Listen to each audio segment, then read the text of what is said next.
Assalamualaikum warahmatullahi wabarakatuh. Innal hamdalillah nahmaduhu wa nasta'inuhu wa nastaghfiruhu wa na'udzu billahi min syururi anfusina wa min sayyiati a'malina. May yahdihillahu fala mudhillalah wa may yudlilhu fala hadiyalah. Ashhadu an la ilaha illallah wahdahu la syarikalah wa ashhadu anna Muhammadan abduhu wa rasuluh la nabiyya ba'da. Rabbi shrah li sadri wa yassir li amri wahlul 'uqdatam min lisani yafqahu qauli. Amma ba'd. Hadirin jamaah yang dimuliakan Allah, mudah-mudahan dirahmati oleh Allah Subhanahu wa taala. Sesungguhnya puji serta syukur milik Allah Subhanahu wa ta'ala. Atas kudrat dan iradatnya, kita semua bisa menempuh dalam kehidupan di bulan Ramadan yang berbahagia ini. Mudah-mudahan kita termasuk orang-orang yang berbahagia dalam menyambut bulan Ramadan. Salawat beserta salam semoga selamanya terlimpah curahkan kepada junjungan alam Habibana wa Nabiyana Muhammad sallallahu alaihi wasallam, kepada keluarganya, sahabatnya. Mudah-mudahan kita sebagai umat termasuk di dalamnya. Amin ya rabbal alamin. Hadirin yang dimuliakan oleh Allah, mudah-mudahan Allah merahmati. Pada kesempatan yang berbahagia ini, kami akan membawakan satu tema, ilmu dan takwa. Sebagaimana Allah berfirman, A'udzubillahi minasyaitonirrajim. Bismillahirrahmanirrahim. Yarfa'illahu alladzina amanu minkum walladzina utul ilma darajah. Ayat tersebut merupakan sebuah berita bahagia bagi kita semua, bahwa Allah akan mengangkat beberapa derajat bagi orang-orang yang beriman di antara kamu. Dan yang kedua, Allah akan mengangkat bagi orang-orang yang berilmu. Diangkat dengan beberapa derajat, ini sungguh ayat yang menggembirakan bagi kita semua. Karena dengan ayat tersebut, maka kita akan termotivasi untuk menjadi dan berusaha sebagaimana Allah menyeru sebagai orang-orang yang beriman.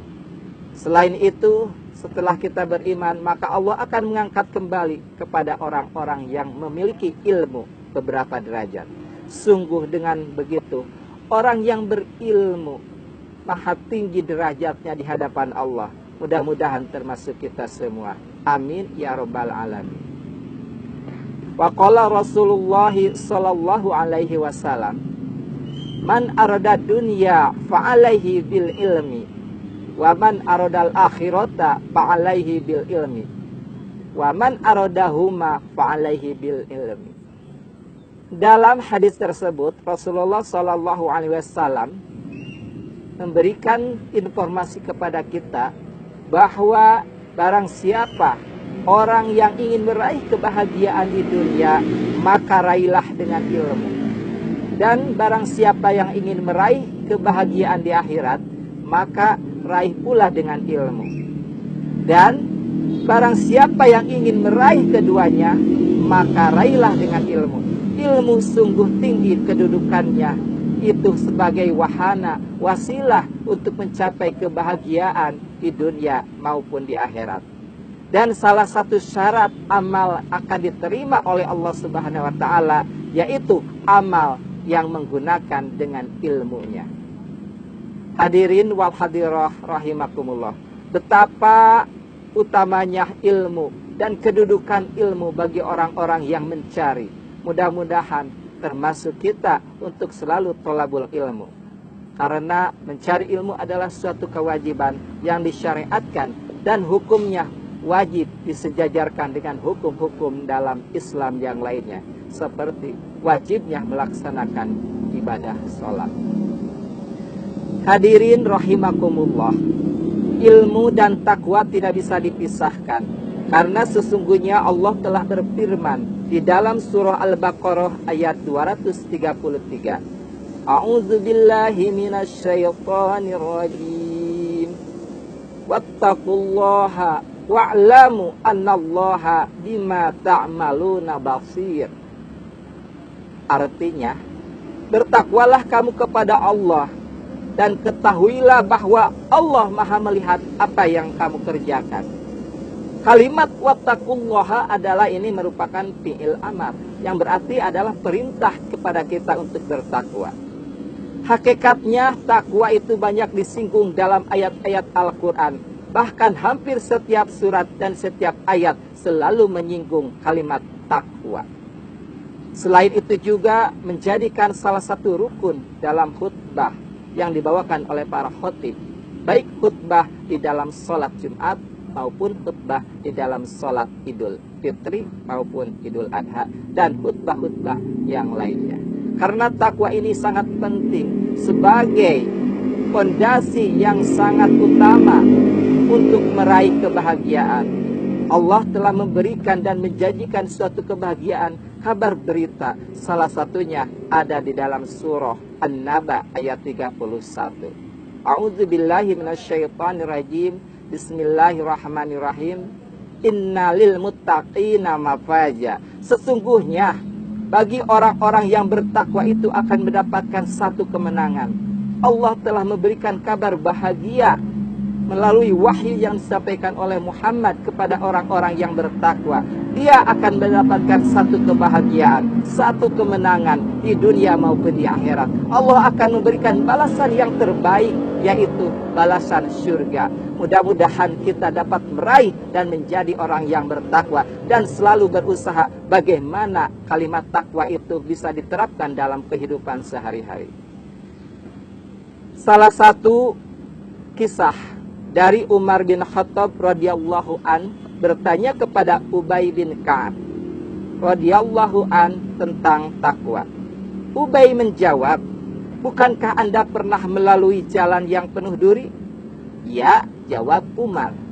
"Lalu apa yang Anda lakukan saat itu?" "Saya bersiap-siap dan berhati-hati untuk melewati jalan tersebut." "Itulah takwa," kata Ubay. Jadi hakikatnya takwa itu adalah kehati-hatian kita dalam menapaki kehidupan di dunia ini. Kehidupan yang penuh dengan tantangan. Maka kalau kita tidak berhati-hati, mungkin kita akan memasuki jalan yang penuh kecelakaan. Namun dengan kehati-hatian sebagaimana dikisahkan dalam kisah tadi adalah hakikatnya takwa, kehati-hatian. Dengan hati-hati maka kita akan memilih mana yang diperintahkan oleh Allah, mana yang dilarang oleh Allah. Itu adalah hakikat takwa. Dengan demikian, mudah-mudahan kita semua bisa menjalani kehati-hatian dalam kehidupan ini dengan penuh kewaspadaan. Selain itu, mari kita simak juga apa yang disampaikan oleh Syekh Abdullah Nasih Ulwat. Menjelaskan ada 4 bagaimana cara kita mendekatkan diri kepada Allah dalam meraih ketakwaan. Yang pertama, yaitu dengan muraqabah dalam melaksanakan ketaatan. Dalam muraqabah ini adalah merupakan bagian dari yang tidak dipisahkan dengan amaliyah kita kepada Allah, yaitu dengan ikhlas dan taat kepadanya. Dengan keikhlasan maka kita akan menyimpan segala tujuan dan harapan selain kepada Allah. Yang kedua, ada yang disebut dengan muraqabah dalam kemaksiatan. Artinya, yaitu apabila kita bermaksiat, maka muraqabah kepada Allah itu dengan melaksanakan taubat yang benar. Taubat artinya kembali lagi kepada jalan yang lurus. Dan selalu memohon ampunan Allah Subhanahu wa ta'ala dengan memperbanyak bacaan istighfar. Insya Allah, muraqabah tersebut akan dicapai oleh hati dan jiwa kita. Yang ketiga ada muraqabah dalam mubah. Artinya di sini yaitu Syekh Abdullah Nasih Ulwan menjelaskan bahwa muraqabah dalam mubah ini adalah dengan menjaga adab-adab kepada Allah dan mensyukuri atas segala nikmatnya. Mudah-mudahan dengan menjaga adab-adab kepada Allah kita termasuk orang yang bertakwa, berhati-hati dalam bertutur, berucap dan berlampah. Semoga kita semua berada dalam lindungan Allah Subhanahu wa taala. Hadirin wal hadirah rahimakumullah. Semoga Allah merahmati dan memuliakan kita semua. Yang ketiga, tadi muraqabah dalam mubah. Telah kita bahas bersama dan dilanjutkan dengan muraqabah yang keempat, yaitu dengan muraqabah dalam musibah. Muraqabah dalam musibah ini artinya kita ridho dengan apa yang menimpa diri kita, dengan segala ketentuan Allah, serta memohon pertolongannya dengan penuh kesabaran. Jadi muraqabah tersebut yang disampaikan oleh Syekh Abdullah Nasiulwan tersebut mudah-mudahan menjadi bekal bagi kita semua untuk mencapai suatu kedekatan kepada Allah Subhanahu wa taala dan merasakan kesertaan Allah itu. Hendaklah kamu beribadah kepada Allah seolah-olah kamu melihatnya. Dan apabila jika kamu tidak melihatnya, sesungguhnya Allah Maha melihat kamu. Demikian untuk materi kuliah 7 menit ini. Semoga kita ada manfaatnya dan diberikan jalan untuk mencapai keridhaan Allah Subhanahu wa taala. Usikum wa nafsi bitaqwallah wa billahi taufiq wal hidayah. Wassalamualaikum warahmatullahi wabarakatuh.